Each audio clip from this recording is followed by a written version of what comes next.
I'm an eye for an eye person when it comes to certain things, especially when it comes to crime. If you murder someone, the same way you committed the crime against that person is the same way you should go out. A lot of people might not agree, but it is what it is.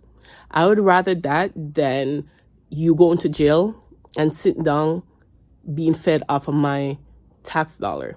Not only me, everybody in society. Let's go back to June 2010. 15-year-old Tiffany Gayle out of Brampton, Ontario. She was beaten to death. Beaten to death. Not hit once and it just, she died by accident or whatever. She had come from Clarendon, Jamaica 1 year prior. So in 2009, she came from Clarendon, Jamaica to live with her father, her biological father, and her stepmother. And the relationship broke down pretty quickly. I told you guys before how I came from St. Vincent and to a mother that I didn't know. And less than a year, our relationship broke down. But I'm still alive. I wasn't killed. There hasn't been a motive, according to the law. But the courts think that because she had called her biological mother in Jamaica to complain about the treatment that she was getting, that's what caused her death. So they started to beat her in the garage, and then they eventually took her down to the bathroom in their basement apartment. Clearly, they did this to erase suspicion from the neighbors because this wasn't a quiet death. It wasn't an easy death. She was beaten with a baseball bat and those utensils that you use to when you're barbecuing. I'm going to attach some of the clips here from the news, and some of the videos might be graphic. So if you're sensitive about certain things, don't watch. And TikTok might take down this video because of breaking community guidelines. I'm not advocating for anybody to do anything to anybody. I'm just saying this is just my opinion on how I feel about the matter. There was an older sister that had also come from Jamaica, and she was sent back because the father was known to beat them in Jamaica. And when she came here, she had threatened, like, if you beat me, I'm going to call 911, which is something that they normally teach you in school to do. So he sent her back because of that. But why wasn't Tiffany sent back? You guys could have kicked her out because there are things in place in Canada. There are shelters. She could have went to a foster home. She would have still been alive. But no, you guys... And like I said, she wasn't beaten once. The beating started in the garage. And I guess when it started to get too loud, they took her to the basement. And then when they got to court, the stepmother is saying, oh, it's the father who did it. But when police arrived to the scene, there was blood on both of their clothes. They tried to clean it up. They were found guilty and sentenced to life in jail, which in Canada, there's no such thing as life in jail. They'll probably serve 25. And then after that, they'll get parole. But they still have a life to come home to. But yeah, I'm going to attach the clips here. There is no doubt her parents beat her to death. That is what the Crown argued today in closing statements at the murder trial of 15-year-old Tiffany Gayle. Arthur Pohl has the latest from court and a warning: some of the images you're about to see are graphic.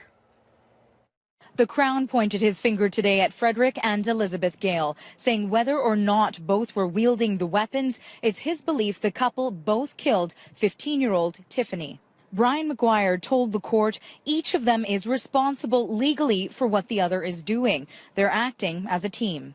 The couple is accused of using a baseball bat and a barbecue tool as weapons in the murder. McGuire said the beating started in the garage, then moved to the basement, and the final blows were delivered in the bathtub. Referencing dents in the tub, he told the jury, how hard that person was swinging boggles the mind.